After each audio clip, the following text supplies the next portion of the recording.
او ظلموا انفسهم ذکروا اللہ فاستغفروا لذنوبهم ومن یغفر الذنوب الا اللہ۔ حق تعالیٰ فرماتے ہیں یہ میرے پیاروں کی شان ہے، جب ان سے گناہ ہو جائے مجھ سے توبہ کرتے ہیں، مجھ سے معافی مانگتے ہیں، انہیں سکون نہیں آتا، چین نہیں آتا جب تک وہ مجھ سے معافی نہ مانگ لیں، وہ محبت کا رشتہ پھر نئے سرے سے قائم نہ کر لیں، انہیں سکون نہیں آتا۔ کبھی کبھی آپ بھی کہتے ہیں یار کیا ضرورت تھی غیبت کرنے کی، یار کیا ضرورت تھی خواہ مخواہ یہ گناہ کرنے کی، یار کیا ضرورت تھی خواہ مخواہ جھوٹ بولنے کی۔ یہ جو آپ بات کر رہے ہیں یہ آپ کی روح تڑپ رہی ہے، فوری توبہ کر لیں، استغفار کر لیں، یا اللہ معاف کر دے، مجھ سے غلطی ہوگی، خطا ہو گئی۔ تو حق تعالیٰ فرماتے ہیں یہ میرے پیاروں کی شان ہے، وہ گناہ کر کے اکڑتے نہیں ہیں اس پر، بلکہ گناہ کر کے بھی توبہ استغفار میں لگ جاتے ہیں۔ اور آگے فرمایا وَمَن يَغْفِرُ الذُّنُوبَ إِلَّا اللَّهُ، اللہ کے علاوہ پھر گناہوں کا معاف کرنے والا ہے کون؟ فرمایا جب وہ مجھ سے معافی مانگتے ہیں تو حق تعالیٰ فرماتے ہیں میں پھر اپنے پیاروں کو معاف کر دیتا ہوں۔ غلطی ہو سکتی ہے، خطا ہو سکتی ہے، فرمایا کہ میں ان کو معاف کر دیتا ہوں۔ فرمایا وَلَمْ يُصِرُّوا عَلَى مَا فَعَلُوا وَهُمْ يَعْلَمُونَ۔ حق تعالیٰ فرماتے ہیں جو میرے پیارے ہیں وہ گناہ پہ ڈٹے نہیں رہتے بلکہ توبہ کر لیتے ہیں، معافی مانگ، اور وہ جانتے ہیں اس بات کو، میں بڑی جلدی ان کو معاف کر دیتا ہوں۔ اور یہ حق تعالیٰ کی شان ہے، ناراض بڑی دیر سے ہوتے ہیں اور اپنے بندے کو معاف بڑی جلدی کر دیتے ہیں۔ 70 سال گناہ کیے اور معافی مانگی تو 1 سیکنڈ میں 70 سال کے سارے ہی معاف کر دیے۔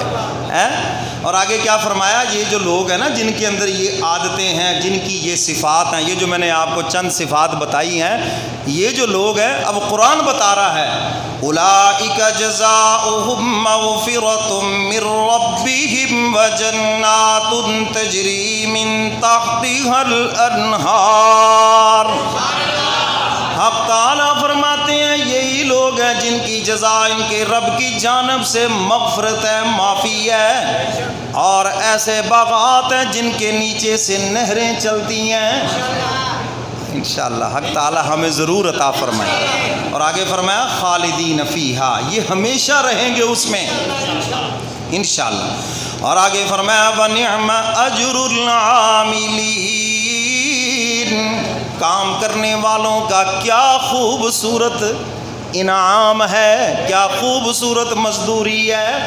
وَنِعْمَ أَجْرُ الْعَامِلِينَ، اللہ فرماتے ہیں کام کرنے والوں کا کیا خوبصورت انعام ہے۔ تو یہ صفات اپنے اندر پیدا کرو، غصے کو پینا، لوگوں کو معاف کرنا، غصے کو پینا اور لوگوں کو معاف کرنا۔ تو میرے محترم سامعین یہ کام تھوڑے سے مشکل ضرور ہیں لیکن انعام بہت بڑا ہے، بہت بڑا انعام ہے ان کے لیے۔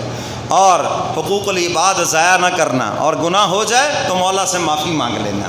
تو میں یہ عرض کر رہا تھا کہ حق تعالیٰ فرماتے ہیں یہ قرآن نصیحت ہے تمہارے لیے، وشفاء لما فی الصدور، اور تمہاری بیماریوں کے لیے شفا بھی ہے، جسمانی طور پر بھی شفا ہے، روحانی طور پر بھی شفا ہے۔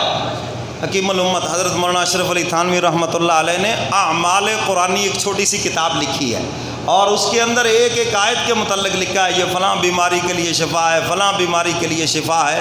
تو سارا قرآن ساری بیماریوں کے لیے شفا ہے۔ اگر آپ روزانہ قرآن کی تلاوت کریں تو کسی تویز دھاگے کی بھی ضرورت نہیں رہے گی۔ سمجھ گئے وہ بات کہ نہیں؟